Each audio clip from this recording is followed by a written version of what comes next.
Okay, good morning. Welcome to FamilyMath number 864.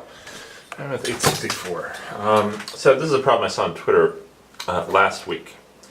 So you've got these 5 rectangles, and they form a square, and then the 5th rectangle fits perfectly in down this diagonal like that. Okay. You see that? Yep. And the question is, what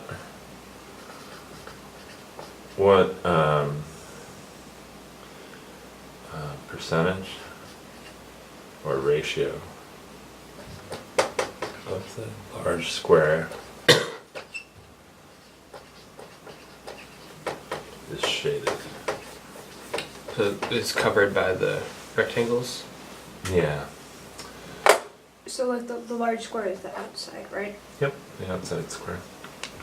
This is actually a pretty neat problem. And before we dive into solving it, I want to hear some of your thoughts about this problem. Well, so are these are all the same length? Yeah, these are all the same length.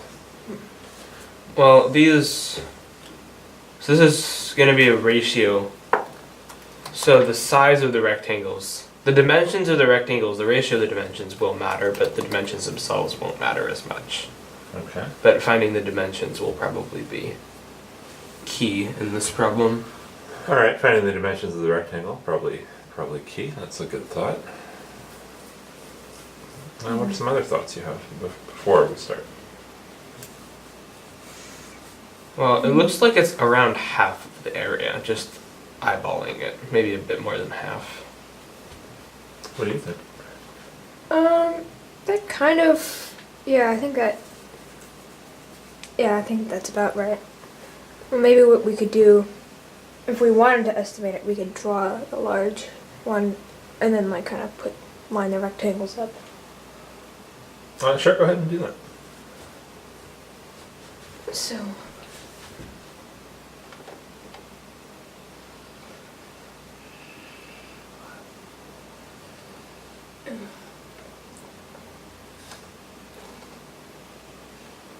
We kind of draw and approximate this large square.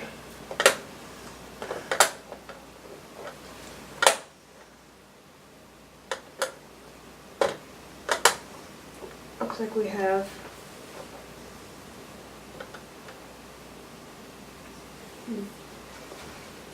Looks like it's a bit more than half the area. A bit bigger than half. I think it's a bit more than half.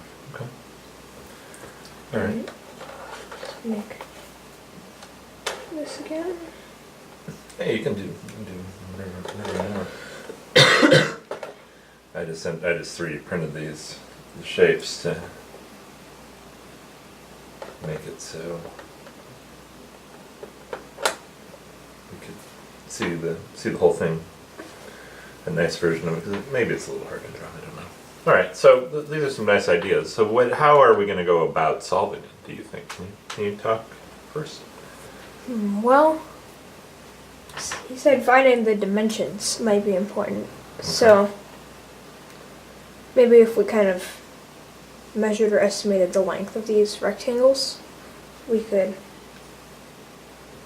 kind of find like how long these side lengths are, and then, well, maybe my idea would be to find the area inside and then subtract that. Okay, that's a neat idea. Well, I think as long as we find the dimensions of the rectangles, we'll be good, because then we know the area of the large square, and then we can subtract 5 times the area of one of these. Okay. All right. Well, good. Let's start down the path of solving it now. Okay. All right.